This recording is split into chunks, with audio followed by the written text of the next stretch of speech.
to Considering the Whole Learner, Better Preparation for Success. We're excited that you've joined us for today's webinar.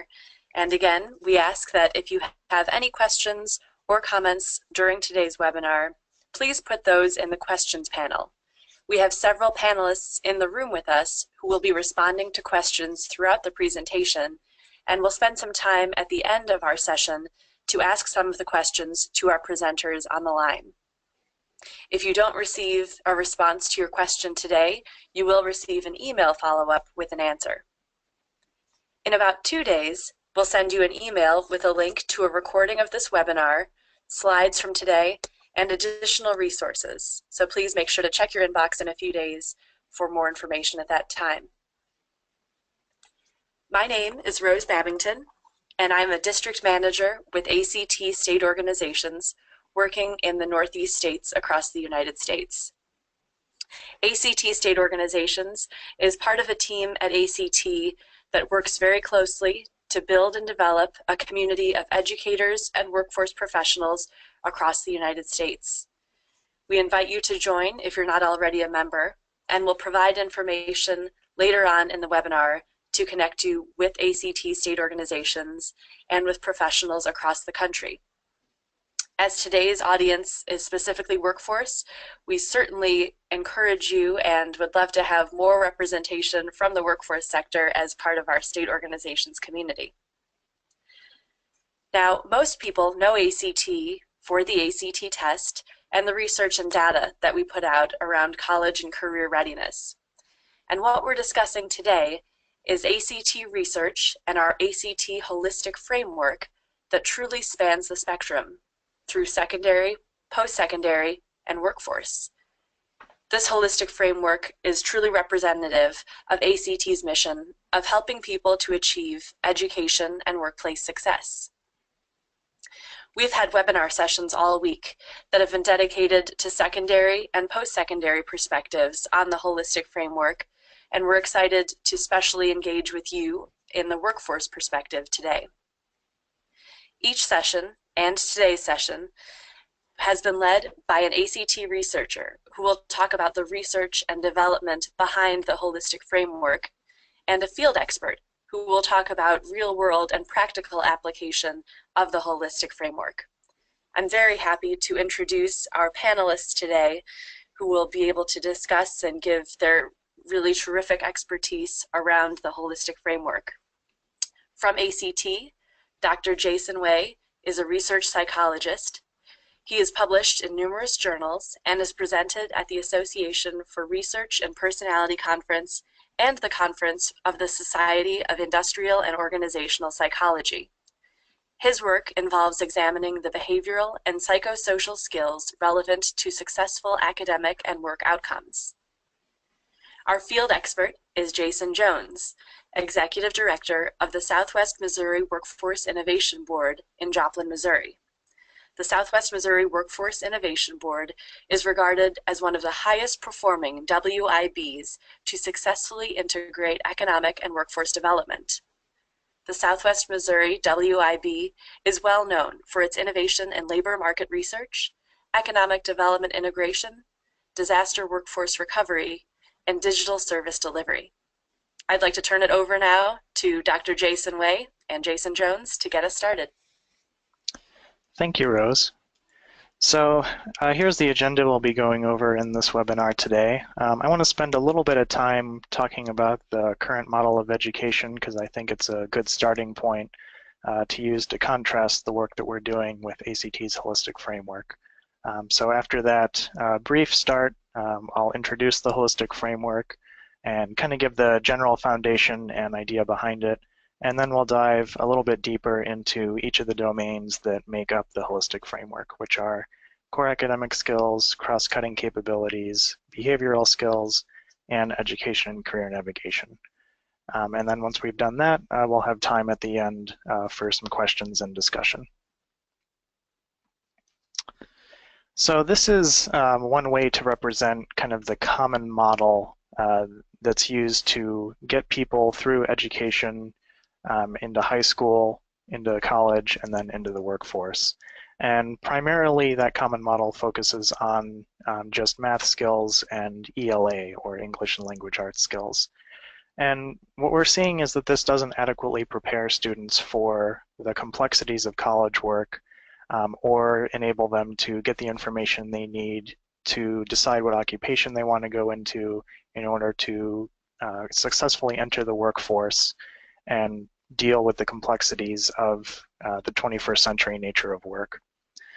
So in this common model that focuses just on building English and math skills up through high school, once students get into college, they arrive there, without some of the other skills they need. So maybe they don't have as good study skills, time management, knowledge to make informed decisions about majors that might be a good fit for them. And students start to get a little bit lost. So this isn't a great starting point for students to enter college in, this point of uncertainty and maybe not having all the information that they need to have. So as they move through college and start considering jobs in occupational areas, they start to get even more lost because they don't necessarily know what path to enter the workforce might be right for them. And they're also lacking some of the teamwork and other soft skills that employers say that they need once they arrive on the job. And this can lead to confusion and job hopping while they try out several different possibilities, several different jobs, which is costly for them in terms of time and energy put into this job searching, and for companies as well, because you're dealing with high turnover rates and increased costs in terms of recruitment, hiring, and training.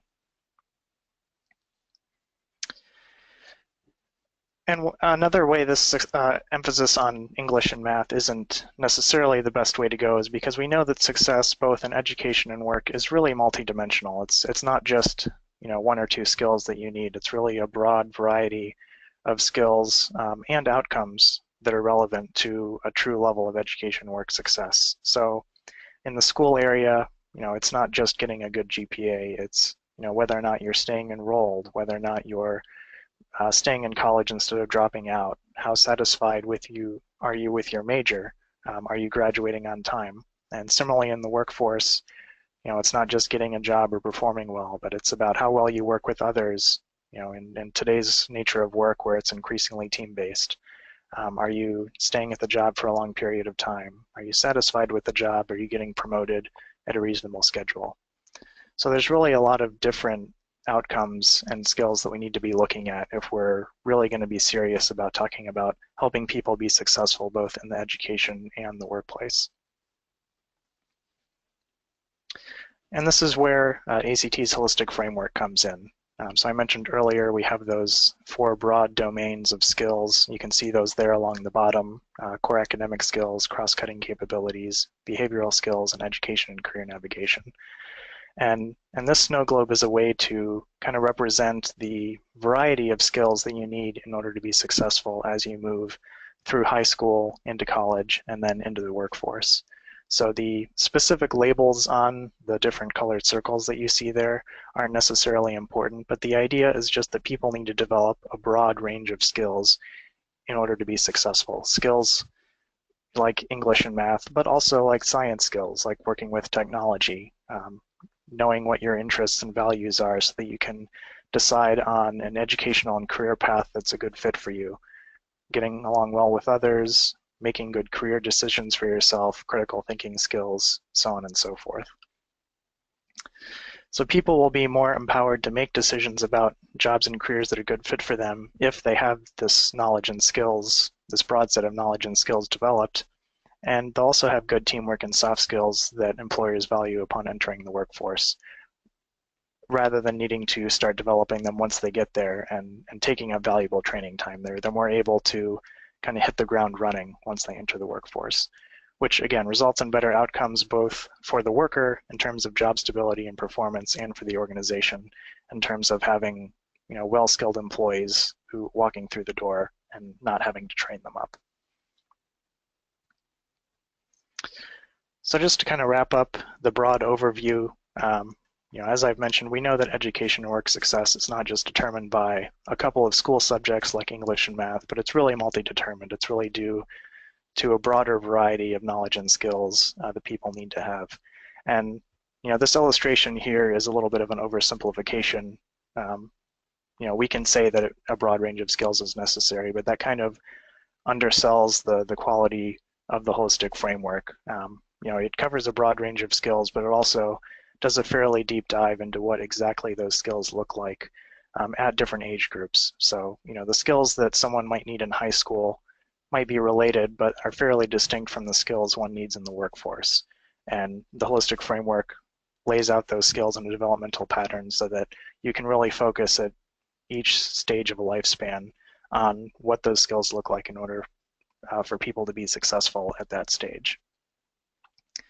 So next we're going to talk about each of these 4 domains individually.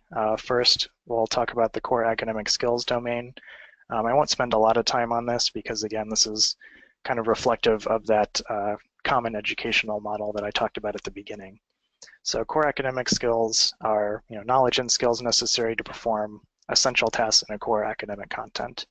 Core academic content being primarily English and language arts, so written and oral communication skills, mathematics, so dealing with numbers and data, and science, gathering observations, gathering data, interpreting that data, and being able to make conclusions based on the evidence that you have available to you.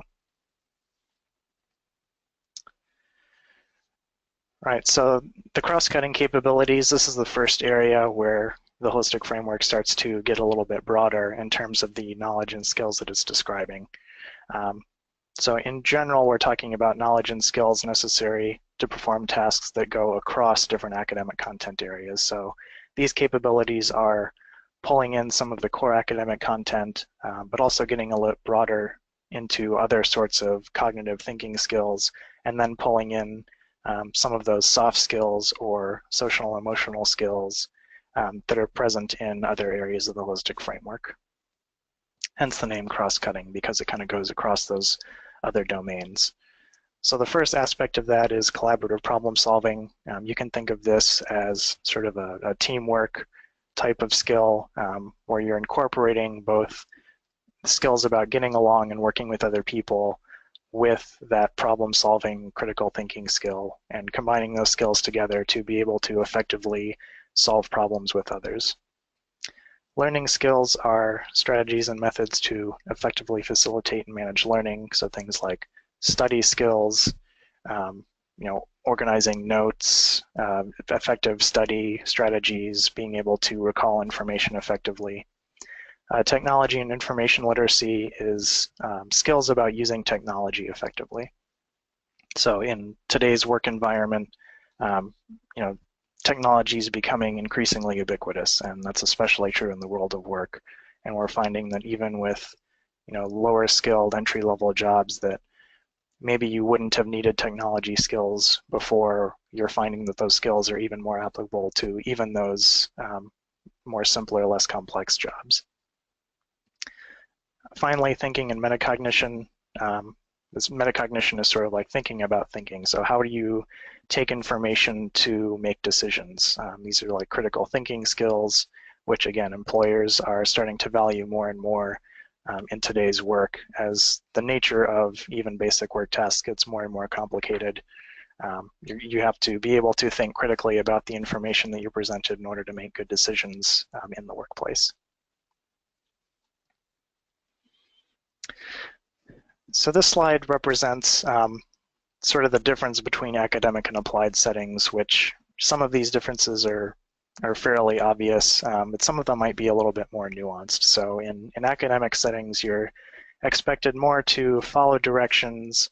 If you're in math class and you learn about math, you're generally tested about math in that same class rather than having to apply that knowledge to a different context. The tasks that you're given, again, are often self-contained. You're not really having to bring in a lot of knowledge from outside the context that you're currently in. And those tasks typically involve just one single domain of skills, which is all well and good for education and first learning and acquiring those skills. But once you get into more applied settings like the work world, it gets a lot more complicated, and the skills and knowledge that you need to be able to applied across a wide variety of contexts and different settings. And instead of following directions, you really need to be able to think critically, question why and anticipate potential problems before they happen so that you know how to deal with them when they do arise. The tasks are open and more complicated. You typically require more steps of information gathering and being able to apply that information in different contexts, and really just be able to integrate your different skills together in order to deal with the problems at hand. All right, so next I'll turn it over to Jason Jones, and he can talk about the cross-cutting capabilities from a more practical perspective. Thank you very much, Jason. I hope everyone's having a great Thursday so far. And thanks again to ACT for the opportunity to share some insights on the holistic framework. We're very excited for the potential of the framework as it pertains to the public workforce system, the network of job centers and workforce boards and all their partners in education and economic development, along with those agencies that are serving students and adults in transition. We've actually, in our region, have been looking at the holistic framework and the new developments from ACT over the past couple of months, partly because we're still in the implementation of the Workforce Innovation Opportunity Act, WIOA. That is the enabling and funding legislation that actually makes possible the public workforce system. So part of the focus today in talking about the holistic framework with employers, as well as students and adults in transition that we're counseling through the job centers, and that our education partners have a counseling role in as well. There's so many great applications of the holistic framework, and we'll keep it fairly short today, but had a chance to dive in with our one-stop job center partners in Joplin and Southwest Missouri. And one of our partners that works with employers that are hiring veterans had actually mentioned the military skills crosswalk, which is something that employers that are very veteran friendly have had some experience with before. And one of the things that our veterans representative had identified right away from the holistic framework is how much that the new framework shares a lot of similarity in the potential value to employers, helping them as employers to better understand the relationships of skills across job titles and industry sectors, and in this case, including those with the military experience. Now, if you're unfamiliar with this crosswalk, the U.S. Department of Labor actually maintains this crosswalk as part of their larger ONET system to identify how military tasks and job titles directly tie to civilian tasks and job titles as well. The holistic framework actually builds on this crosswalk because employers consider the domains and the performance level descriptors to build on the military skills crosswalk that they have seen, and certainly, you know, how they analyze skills and tasks within their own operations as employers. Now, we'll be talking about the employer role and the performance level descriptors a little bit later in the webinar. Another valuable feature of the framework is really the timing of the release in terms of the emerging industry recognized credentials that are under development across much of the nation.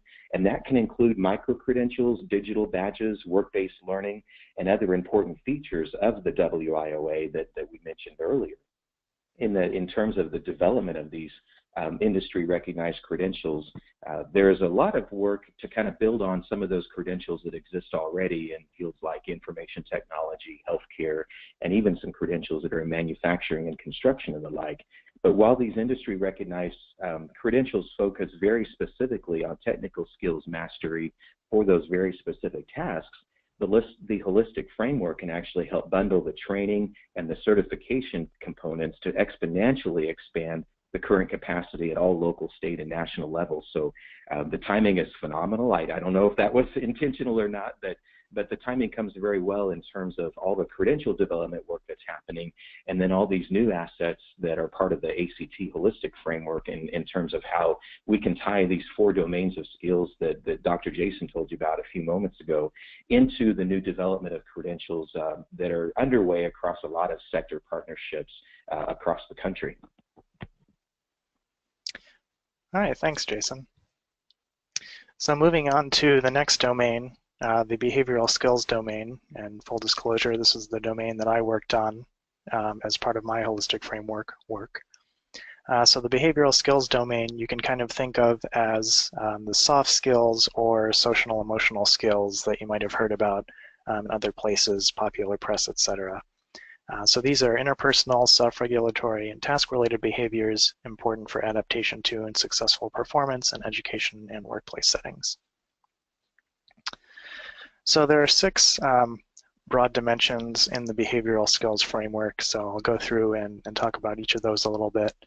Acting honestly has to do, as the name implies, with being honest with others, but also being genuine and fair, and acting in an ethical manner, and not trying to, deceive or boast or manipulate other people. Getting along with others has to do with interacting positively, cooperating, generally being kind and respectful and patient with other people.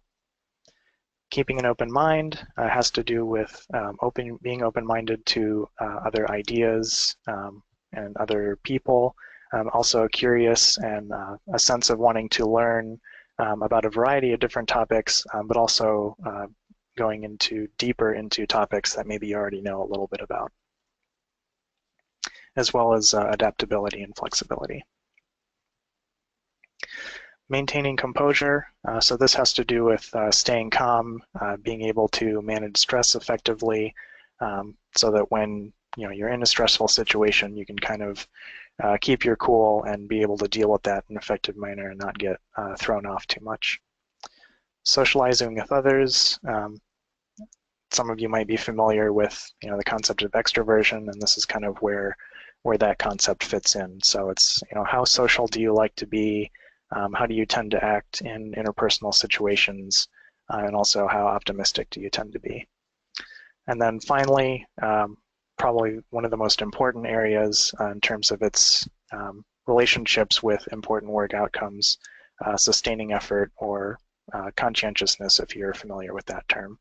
So this has to do with how responsible you are, how much effort you put into your work, how well organized you are, and how well you follow rules in the workplace. So as part of the work that we did in developing the behavioral skills domain, you heard Jason Jones mention performance level descriptors earlier. So this is an example of one of those. So this is from the sustaining effort dimension for what we're calling overcoming challenges. So overcoming challenges has to do with, when you encounter a problem or a challenge, do you just give up right away, or do you persist in the face of that and try and overcome that challenge in order to be successful? So for each of the different components of the behavioral skills domain, we have what we're calling these performance level descriptors, which are statements about specific behavioral examples of different effective levels of behavior. So if you are highly effective in the area of overcoming challenges, then this is what that behavior might look like. So using a lot of different resources to overcome those difficulties, trying different approaches if the first one doesn't work, and being willing to even attempt challenging tasks rather than just not engage with them at all. So, and then, down from highly effective, you've got if you're just effective in this area, if you're only somewhat effective, or if you're not effective at all. And again, we have this content for all the different parts of the behavioral skills domain. And we find it as a really potentially helpful tool for really describing what these things look like at a pretty detailed level, and hope that they can serve as a basis for interventions, trying to develop employees to give them an idea of where they need to be on their skills, and other sorts of training program content. And I'll let Jason Jones talk a little bit more about that. Thanks again. Practically everyone in the public workforce system hears from their employers on a regular basis that job candidates are missing what those employers refer to as soft skills. We're going to try to get you away from that term, though, all the attendees on the webinar, because the term soft skills is often really vague and underdefined. This may be the experience in your area as well. It helps to consider how the different domains of skills that we've been looking at so far on this webinar, how they affect how individuals make their behavior choices based on what they know and how they process information and other stimuli. So if you think about the employer role in screening of job candidates, employers have to be consistent and concise to help those employers meet their equal opportunity obligations. And this has been a weakness of a lot of screening instruments or methods that employers have used in the past. And so what has ultimately happened is that if something doesn't meet EO muster, the employers may just stop using that. Well, what's great about the holistic framework and having these behavioral skills well defined for us at different levels of performance, different age groups and life circumstances and such, all of the behavioral skills innovations of the holistic framework can help employers better understand their own standards that they have in their company and how the different screening mechanisms they use can actually be a better fit for their company once they can actually, pinpoint where they want their employees to be, new employees or incumbent employees alike, in these different, subdomains of the behavioral skills that Dr. Jason covered for us just a few moments ago. If you think about a lot of the progress with ACT's WorkKeys National Career Readiness Certificate, along with Work Ready Communities, a lot of that success was possible thanks to getting diverse stakeholders at the table to all really agree on common terminology. And this is something that the holistic framework really expands is the ability to have that common terminology, to have well-defined standards and such. This common language and having a user-friendly format of the holistic framework that you saw in the example of the performance level descriptor on the previous slide, this will all go a long way to help employers clarify their skill priorities in these different domains and how employers can verify whether or not an incumbent worker or a new job candidate would meet the standard for workplace behavior. So employers, that get introduced to this framework and even those that are on the line that work with employers on a regular basis can help, help broker this framework to those employer customers and really help them overcome a lot of issues that they have in screening for job candidates and working with those incumbent workers. If you think about the PLD that Dr. Jason had on the screen just a moment ago, if you were to counsel one of your existing employees in a performance review and that was the particular challenge that they were dealing with, overcoming challenges, well, what is the expectation? How does that supervisor or HR professional or trainer, evaluator that's within a company, how do they advise their individual incumbent workers or new job candidates where they need to be at a certain behavioral skill level? And that's where the PLDs really come in handy as a tool that an employer can look in the PDF or in the online tool that's coming up in the future to say, hey, this is the area we have a challenge with. Let's look at some example standards and really identify what level that company wants to be, and then ultimately how that company is going to get their employees or new hires to that particular level. If it's a training intervention of some kind, or if it's individual one-on-one counseling with supervisors and such. Fantastic and tool for employers to be using in the near future. All right, thank you, Jason. And one just quick thing to add on to that is the nice thing about using these behavioral skills for screening materials is that they tend to show a lot less and actually very little adverse impact across minority groups as opposed to something like a more traditional job knowledge or cognitive ability test. Absolutely. So moving on to the final domain, education and career navigation. So this domain really has to do with gathering knowledge about both yourself and the environment in order to make the best decision possible about a major and a career path that is a good fit for you, which I'm sure, as you all are probably aware, that tends to lead to a lot better outcomes in terms of performance, satisfaction, and even retention. So here are the main dimensions of the education and career navigation domain. So first we've got self-knowledge, so having a good understanding of your own abilities, what your interests are, strengths and weaknesses in terms of the skills that you're bringing to the table, values, attitudes, etc. Environmental factors are knowledge about the environment. So if you're trying to get into college or deciding on a major, it's gathering information about different majors so that you have that available to you to help you make a decision. And similar in the workforce, gathering information about different jobs and occupations that are out there so that you have that information as you start thinking about entering the workforce, making different career path decisions, and so on. Integration is where you would take the information from self-knowledge and environmental factors and bring that together to evaluate the different options that are available to you both in terms of college majors, but also for jobs and different careers.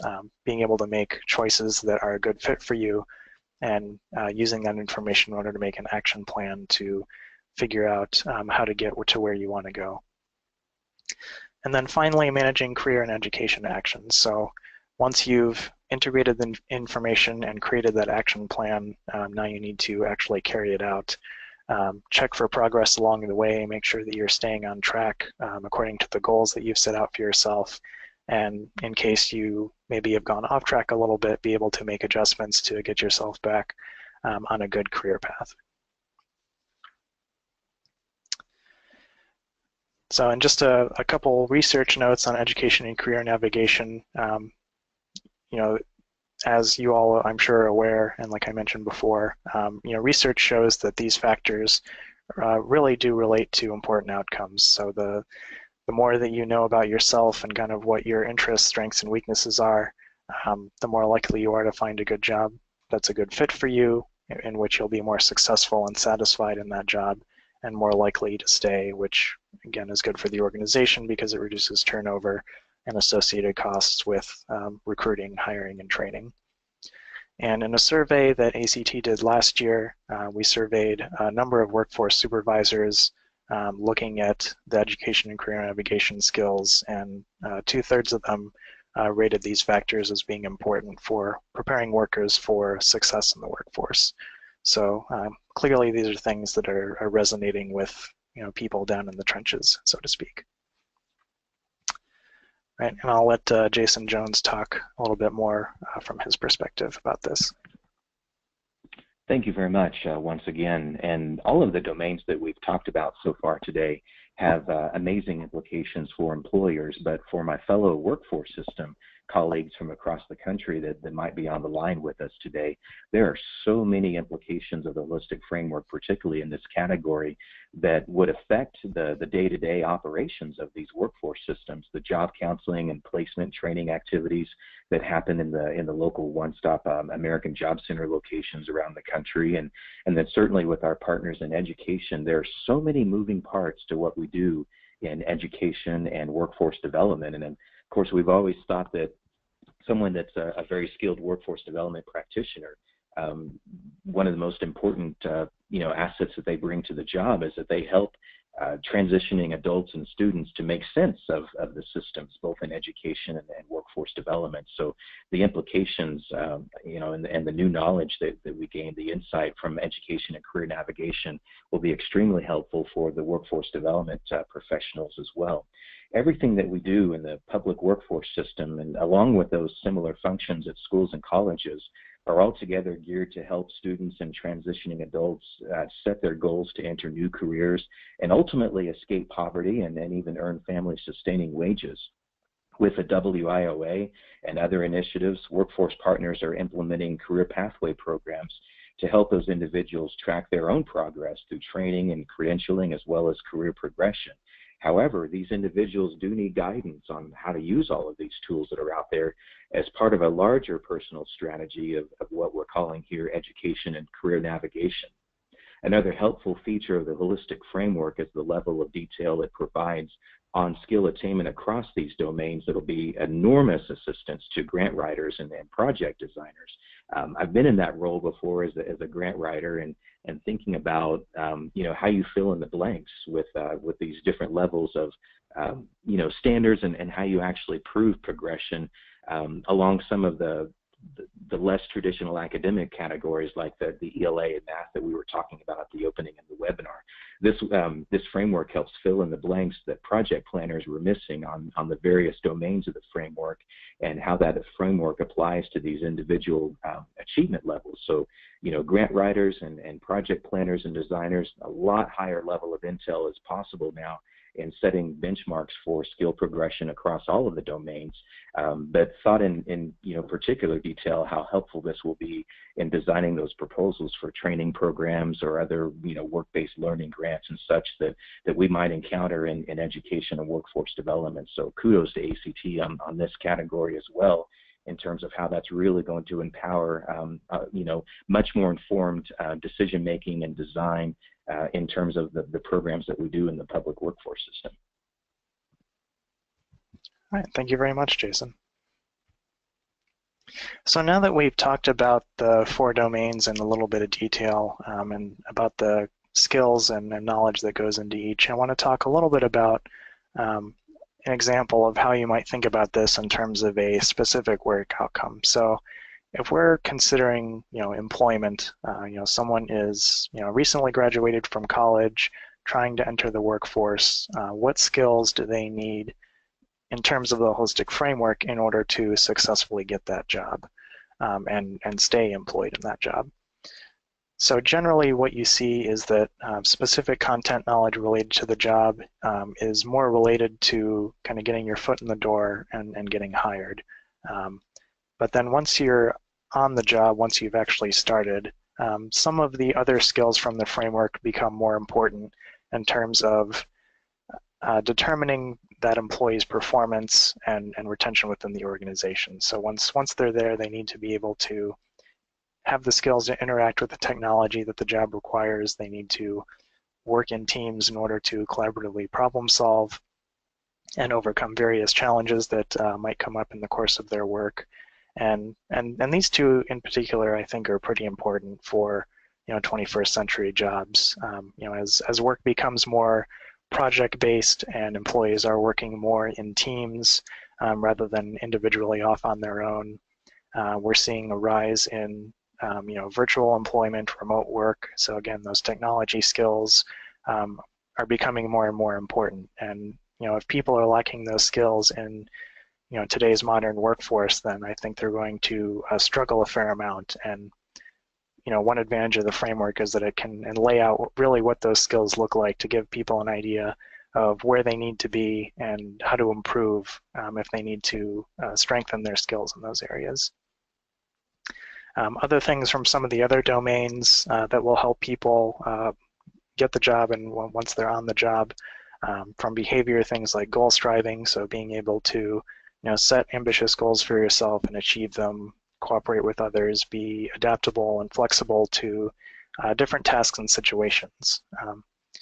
And then from education and career navigation, having a good knowledge of the work occupation that you're going into, getting some experience, and again, really looking at the fit between what you're interested in, what you want to do, what you're able to do, and what that job requires in terms of the specific tasks and knowledge that you need to have.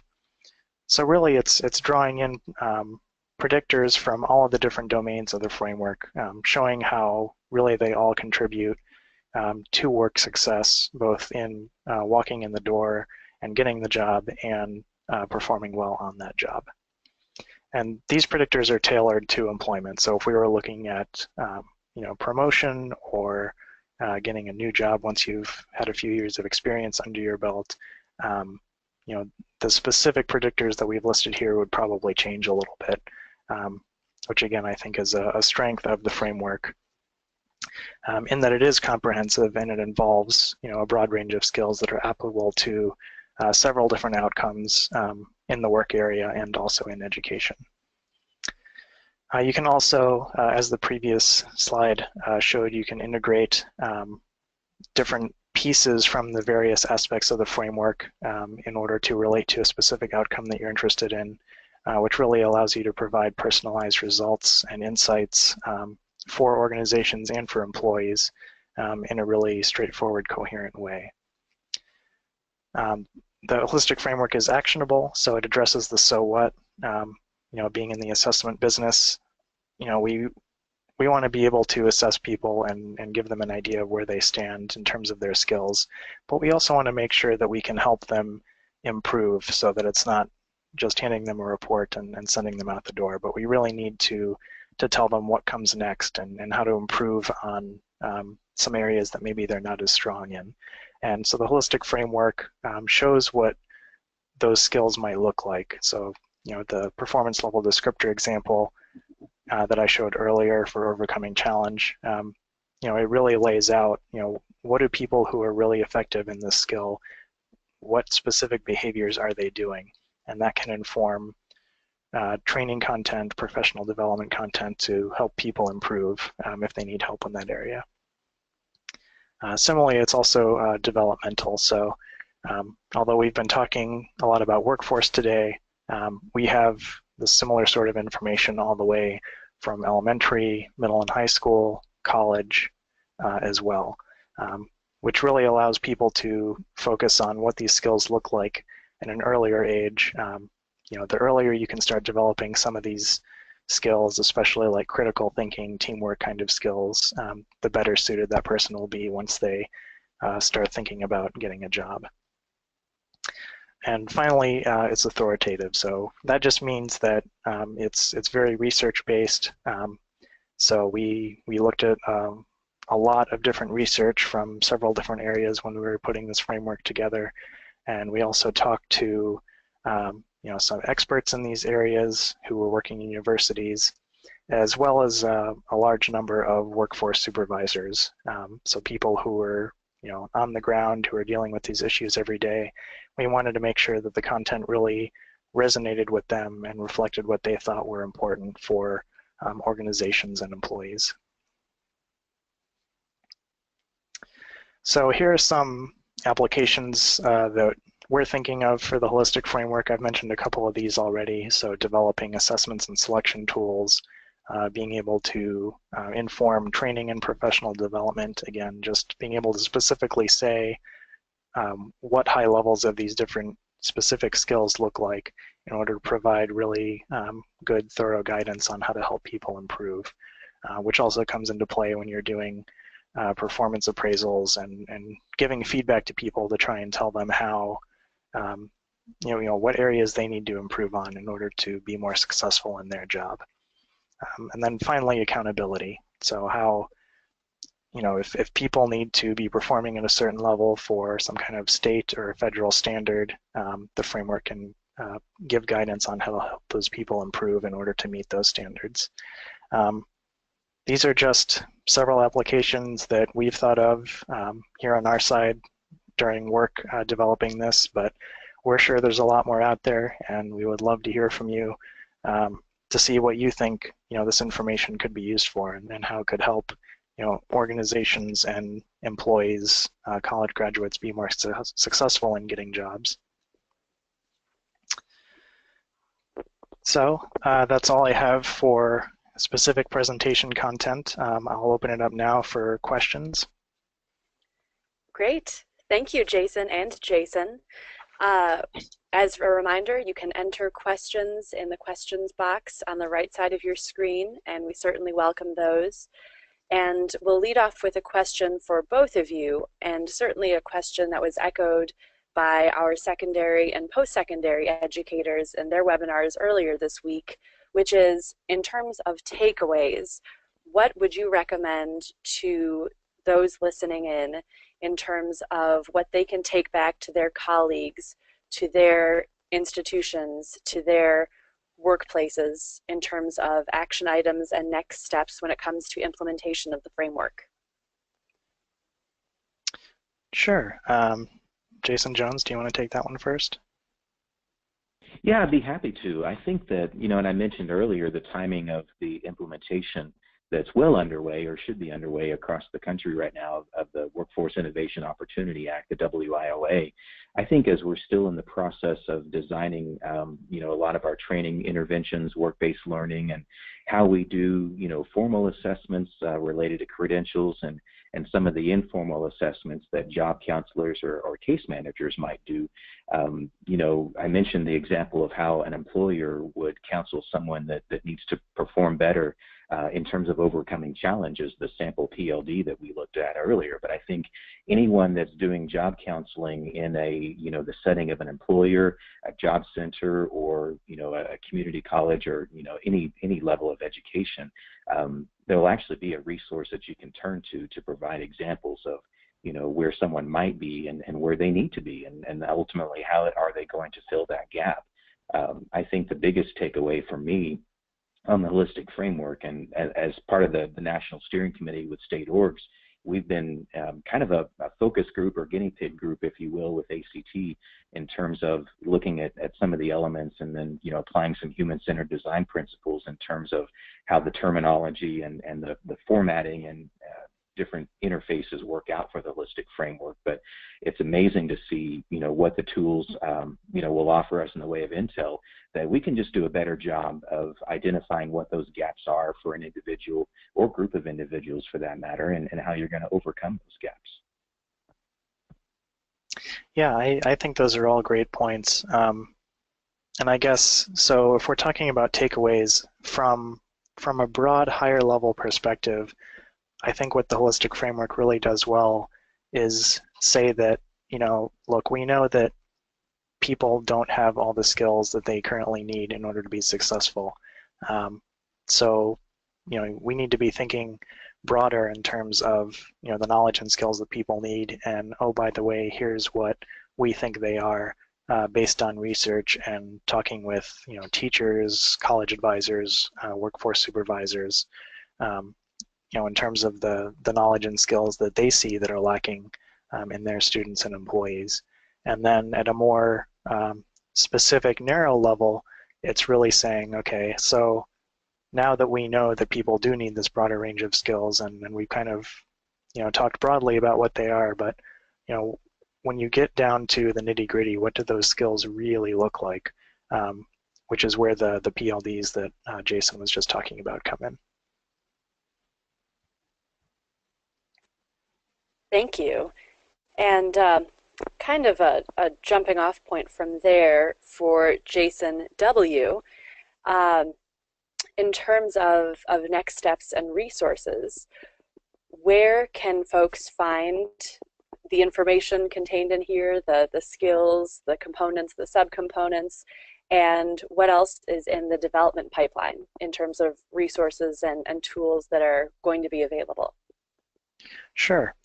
So we have a research report that was released a couple of years ago that's available on the ACT website called Beyond Academics, and that provides a little more in-depth overview of each of these 4 broad domains of the holistic framework, including the components and subcomponents within each dimension that we didn't have time to get into given the constraint. The performance level descriptors for all of the behavioral skills domain was also been published on the ACT website, so that's available there. And we can maybe post the link on one of the slides when we send that out, so that that's easy to find for people.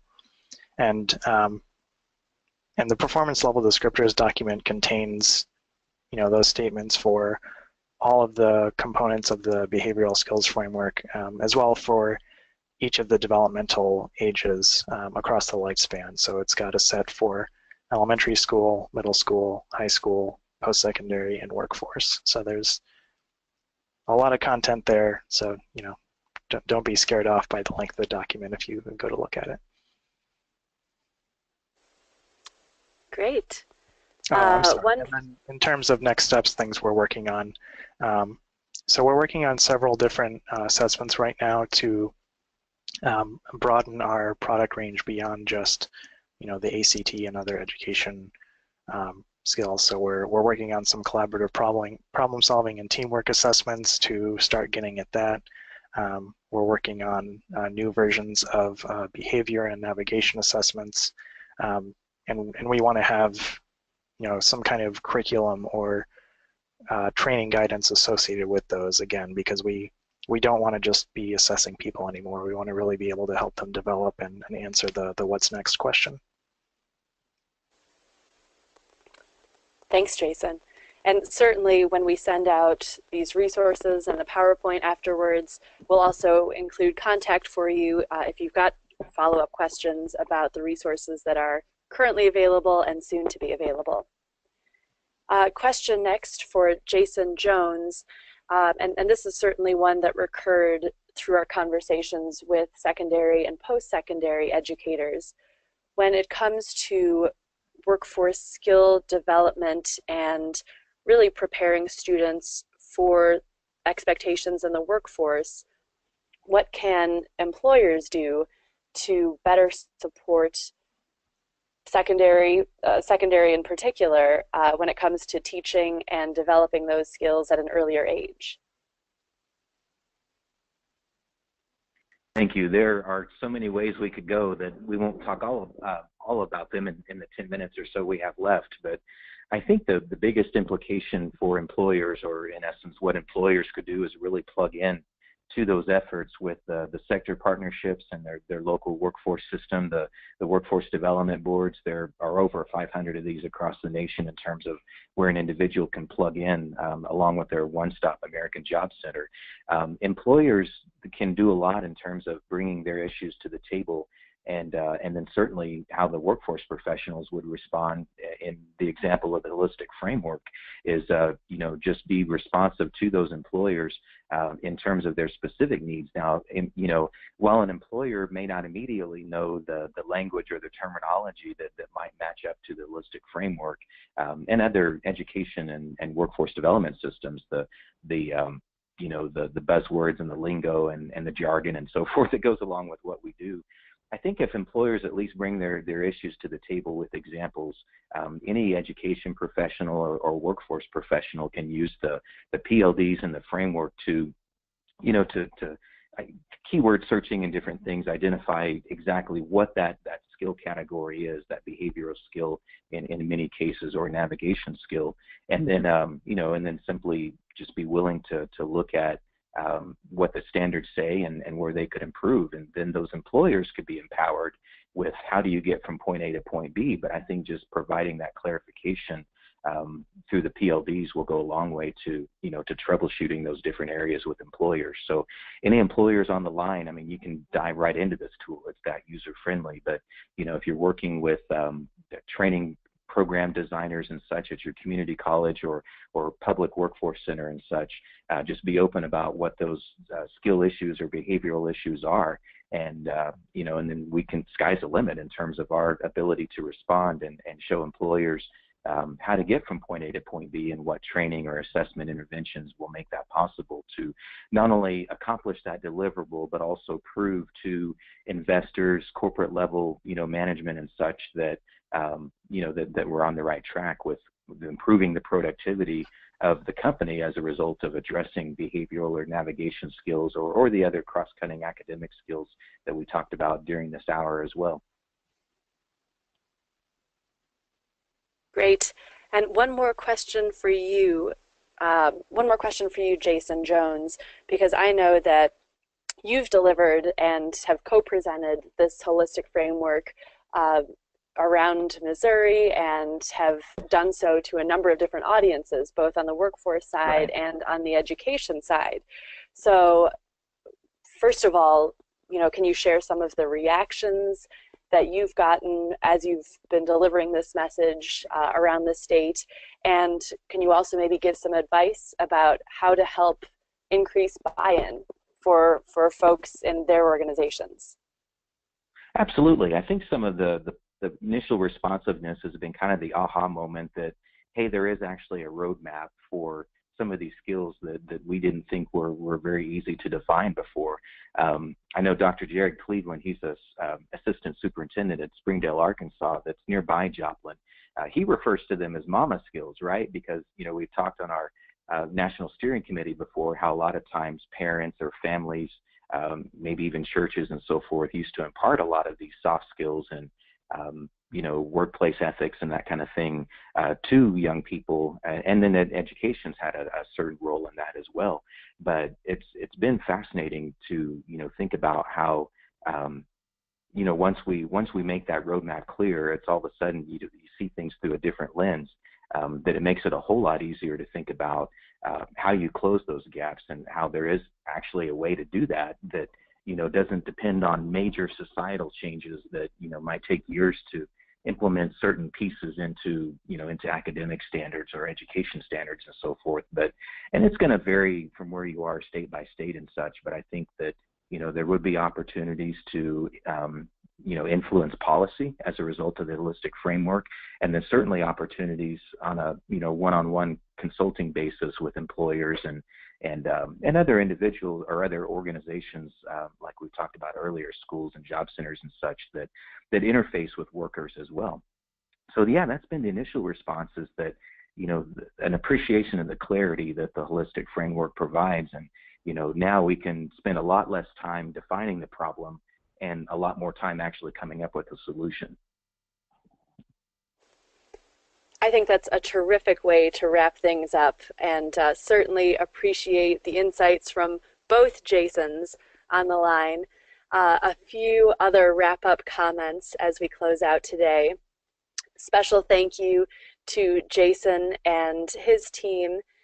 For those of you who are interested in learning more about the many different research documents that ACT has released, including our annual Condition of College Readiness Report and a number of different papers and co-written papers that we've done talking about workforce and job predictions, please visit act.org/research for more information. We also invite you to join us in future months during our webinar series for more information that comes from ACT research. For those of you who are not yet members of your ACT state organization, we invite you to do so. Membership is free and includes access to a monthly newsletter covering ACT updates, policy news, and our annual recognition program, the College and Career Readiness Campaign, that recognizes outstanding work of employers and institutions and students across the country. Jason Jones is in fact a state council member and a national steering committee member of the ACT state organizations for Missouri. So we appreciate his work and are certainly seeking those of you who would look to be more involved and would like to contribute your voice to some of the conversations that we're having in states and across the country. A very special thank you, of course, to Jason Jones for sharing his expertise today. As you've heard from him, the Workforce Innovation Board in Southwest Missouri is very active and very much on the forefront of this conversation, and encourage you to check out workforcezone.net for more information about their efforts and initiatives. And thank you once again for joining us today. You will receive an email in a few days with a recording and slides from today's webinar. Please don't hesitate to reach out if you have any questions or would like to follow up about some of our discussion today. We thank you for attending and hope to have you join us for some future webinars. Have a great day.